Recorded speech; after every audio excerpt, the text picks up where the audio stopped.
With that, I'd like to introduce our guests today. Diana Anthony and Keri Ash are both with Gilbane Building Company, one of Cleveland's top general contractors. Keri is I'm sorry, I lost my place. Keri is, I apologize. It's okay. Keri is the senior project executive and Diana is the economic inclusion manager. They're the perfect dynamic duo to talk about creating a female-focused pipeline for the construction trades.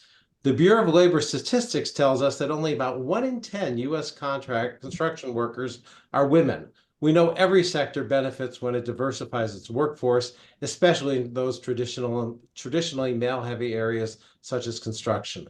Diana just joined the Gilbane team last month from the public sector. She's not from the government sector. She's not new to holding impactful roles in economic inclusion or to working with the trades. She's a certified diversity professional and has that certification from the American Contract Compliance Association, an organization that ensures equitable employment and contracting practices. She has led the Small Business Inclusion Program for the Ohio Turnpike Infrastructure Commission's Office of Equity and Inclusion, and also worked at the City of Cleveland's Office of Equal Opportunity. Keri has been at Gilbane a little bit longer and also has deep experience in the construction industry, starting with her first role as a project engineer for several educational facilities. She's especially passionate about mentoring. In fact, in a recent Crain's op-ed that you may have read, she noted that when she started in the field more than 20 years ago, she had to advocate for herself. Now she's paying that forward and working tirelessly to ensure that mentoring becomes a catalyst for transforming jobs into careers, employees into leaders, and workplaces into communities. What a great pair of guests to talk with us today about diversifying an industry, supporting women, and sustaining growth for an organization and a community. And with that, I'll turn it over to Keri and Diana. Good morning, everybody. Actually, good afternoon, everybody. As Michael had said, my name is Keri Ash. I was previously a senior project executive with Gilbane. I'm recently promoted to the director of pre-construction for our Ohio, Michigan, and PA office. I'm celebrating 8 years with Gilbane in June, but I've been in the industry for just shy of 20 years. Not like a lot of my colleagues, my degree is actually in finance. Most of our leaders and our operations employees have degrees in architecture, CM, and engineering. So I bring a little bit of a different view to our team. The vast majority of my career has been in the field running work, as Michael had stated. I started as a project engineer, and I moved up to a senior PX. And as I said, I just recently joined our pre-con team as the director. I built a myriad of projects, most of which being in the PK through 12 sector, but I've also done historic renovations, mission critical facilities, industrial, higher ed, as well as multifamily housing. I currently serve as a mentor on our Rising Contractor program, which Diana is going to talk to you about a little bit later. And I'm also a board member of the ACE Cleveland chapter, which I'm going to be speaking about in a little bit. And I'm transitioning as the co-chair of the Career Pathways Committee. Go ahead, Diana.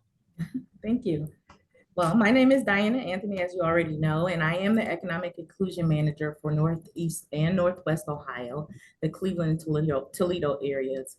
My undergrad degree is in business with a specialization in corporate management, and I hold a master's degree with a specialization in psychology and diversity management focus. I have over 15 years of experience working in local and state government, and I understand the importance of valuing and promoting people from all backgrounds to help them strive for opportunities in the construction industry. Economic inclusion is important to me, and not only is it needed to keep our industry strong and our communities vibrant and diverse, but also I can see the positive influence it will have on my children and my 3-year-old grandchild.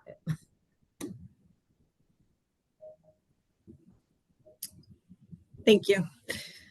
So I think it's very interesting that, I'm really proud that women continue to break barriers and we're rising through the ranks in a myriad of industries. But it's not lost on me that it's 2024 and we still have not witnessed a female president of the United States. We still have not witnessed a female director of the FBI. And I'm not sure if you're aware, but only 10% of the Fortune 500 companies are led by women.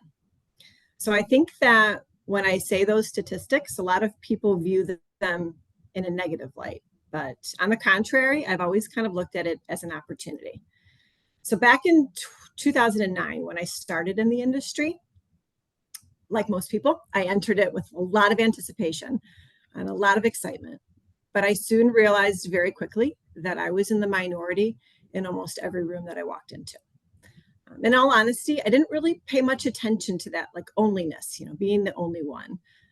Instead, I just stayed, really laser focused on growing my career and increasing my knowledge base, because that truly what was the most important thing. As with many females, it's unfortunate, but my career journey has been tainted with some trials and tribulations that a lot of women in our workplace face. I would venture to say that I've probably experienced almost all of them. And in all honesty, a lot of them did cause me to contemplate giving up, looking at a different field. But those who have worked with me and do know me know that I've never been one to quit, right? So in fact, it's the complete opposite with me. It's adversity and challenge that really fuel me, and I've never really looked back on any experience or any obstacle that I faced and wallowed in, why me? I more so reflect on that, especially now, on those experiences, and think to myself that they're really providing me with the platform to mentor other women and to teach them the importance of perseverance, of being motivated, but most importantly, staying true to who you are and showing that through your work.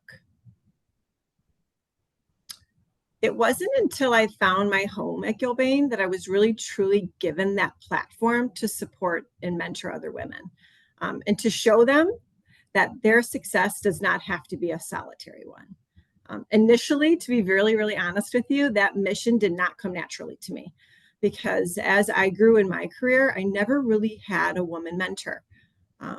But with the support of our leadership and those around me at Gilbane, I now realize that responsibility does lie within me.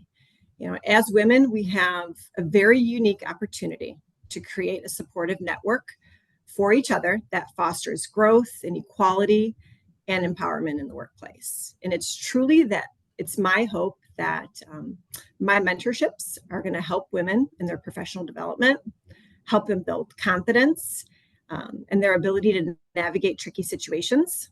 But most importantly, I really, really hope that my support gives them the fuel to break barriers, to really have confidence in themselves that they can do the unthinkable and challenge all the statistics while increasing the number of women that are entering our leadership pipeline, so that hopefully they can grow their network and then pay it forward to those that they work with. As Keri indicated, there are so many industries in which women are underrepresented. There are countless of studies that can provide evidence of the barriers we encounter. The significance of the topic is important because breaking barriers to increase opportunities for women in the construction industries and all industries is vital to everyone's communities. There is no objection when some acknowledge that there is a shortage of hiring and retaining skilled labor in the construction industry. So the question for me and the why is, why are some fighting to eliminate these inclusion programs? As a champion for inclusion, along with my colleagues across the United States, we provide opportunities to expand the labor market with people who come from all different backgrounds. We know that women and minorities have many barriers entering the construction industry. If we were to present the evidence, we would have to schedule just a lunch session to discuss the massive amount of research done on the labor shortage across the United States. However, one connection I have made over the 15 years working in government is that economic inclusion programs are vital to the success of our underutilized communities. I have mentored and promoted minority and women-owned companies. I have attended outreach events. I've even scheduled one-on-one meetings with decision makers to help these minority-owned companies get a chance to get insight on how to get a contract internally. Each experience is an opportunity for the owner to gain knowledge and make the right connections that put them one step closer to getting that one contract that can change their futures. Because of economic inclusion programs, I have had the honor of witnessing successful women-owned companies get contract awards. And some of these companies currently work in partnership with Gilbane.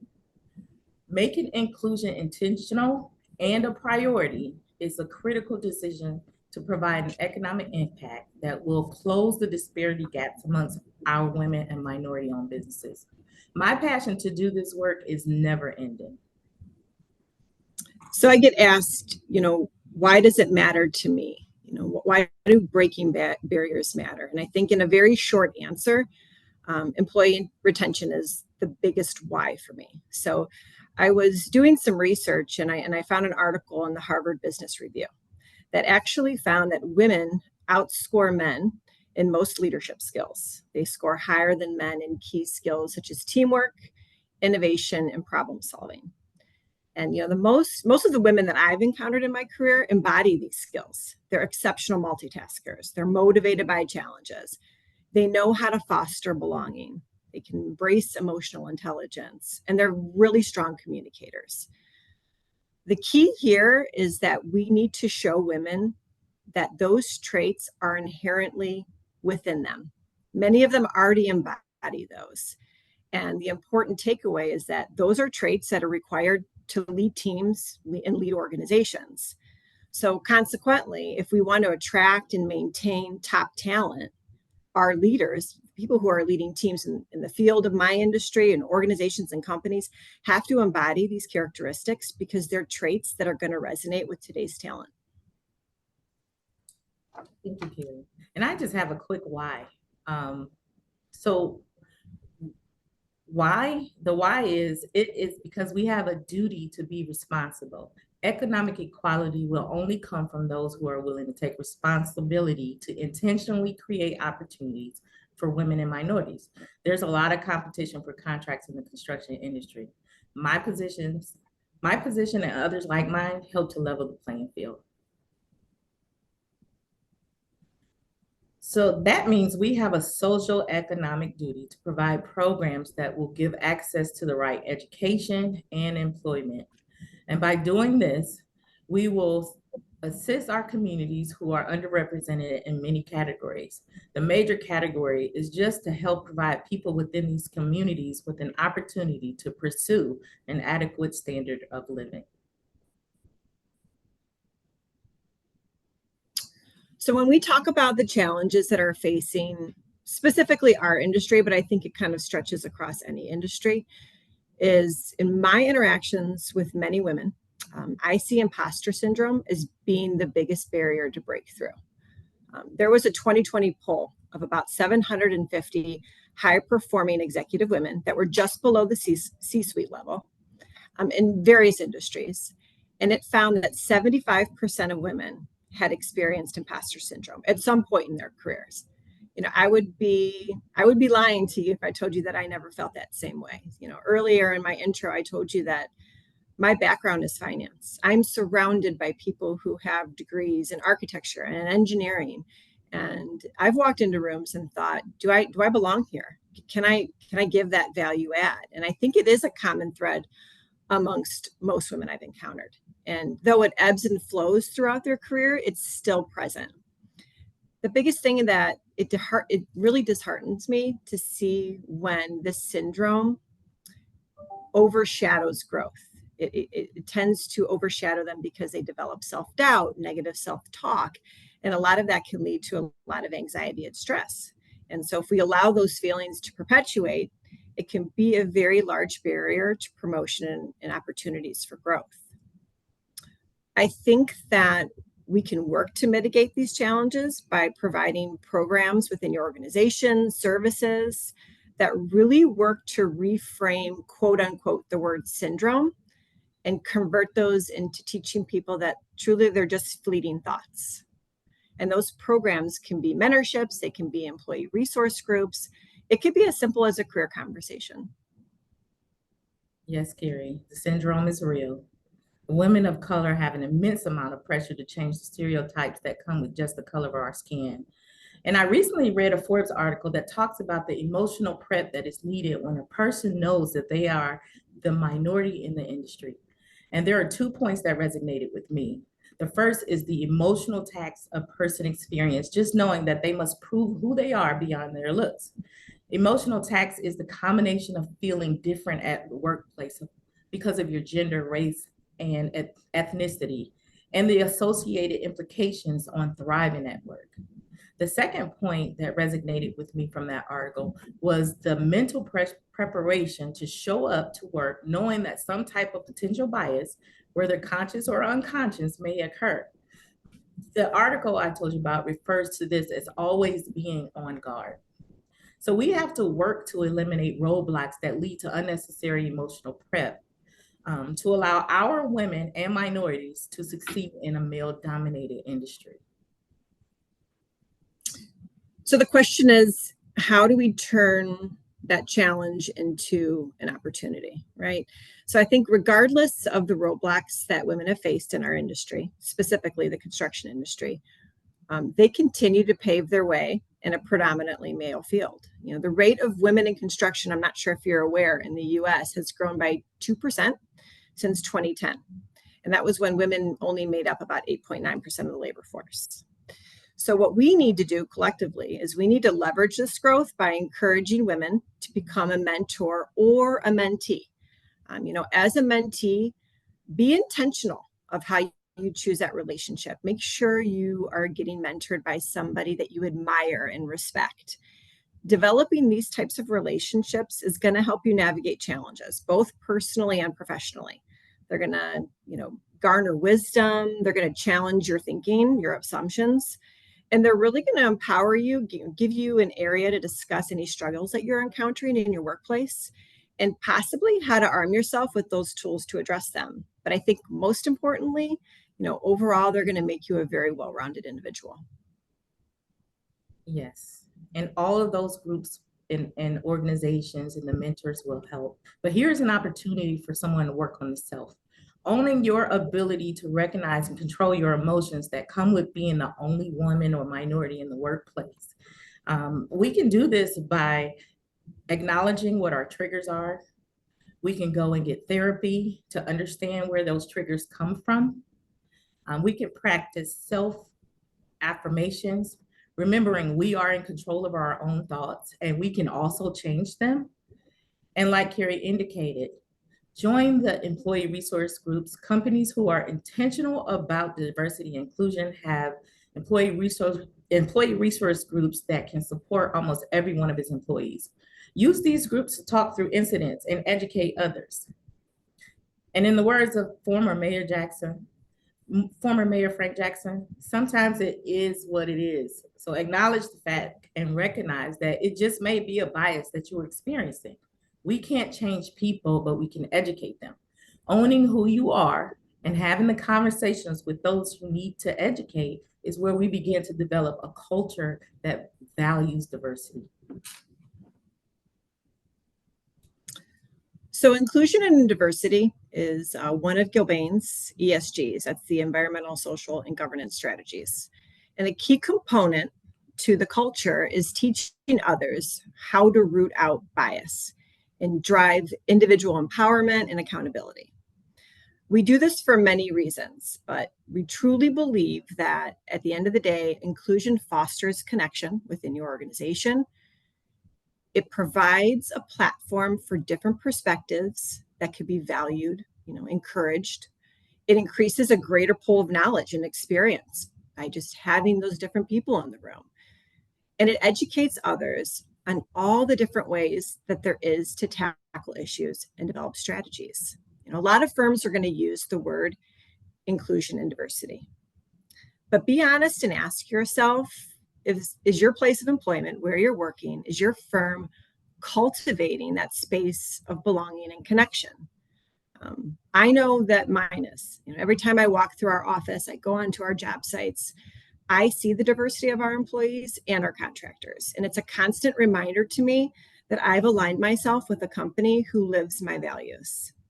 And I truly believe that is not something that you should take lightly, because you need to remember that your company, the firm that you work for, reflects you, and you are a reflection of them.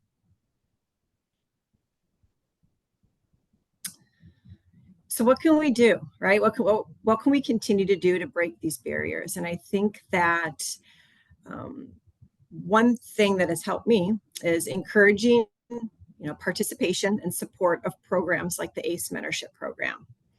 I had mentioned you before, I'm a board member of ACE, and ACE is a non-for-profit organization that helps prepare high school students for careers in architecture, engineering, and construction. And through that industry professional mentoring, our mission is to engage and enlighten those students to achieve and support advancement in our industry. And I'm not sure if many of you are aware, but Gilbane was a founding member of ACE. We currently have 10 team members involved in ACE, and they range from the board of directors all the way to those volunteering in the classroom. We're currently a lead mentor for 2 schools in the area. One is Shaker Heights, and the other is CMSD's John Hay High School. Since its inception in 2008, we have engaged over 2,000 students and 120 mentors from over 70 local firms. In 2023, 8 students, this is so incredible, received more than $120,000 in scholarships. And since 2010, ACE has awarded over $1.4 million in scholarships to over 180 students. I mean, that really, when you let those numbers sit with you, just providing that opportunity is quite overwhelming. We take that further. Actually, it goes beyond the high school years. Just recently, a couple years ago, we deployed another program called the ACE Transformative Partners Program. And what that does, it takes our students as they graduate from high school or enter the field, and we continue to mentor them through their career journey as well as their college journey. And this is all phenomenal work. I am so happy to be a part of an organization that is intentional about diversity. So I want to tell our viewers about the intentional commitment Gilbane has to its diverse-owned businesses. How many of you knew that in 2022, Gilbane CEO committed to awarding $4 billion over 5 years to its minority, women, and veteran-owned businesses? Gilbane also pledged to allocate at least 20% of those $4 billion to diverse-owned small businesses for every one of its projects.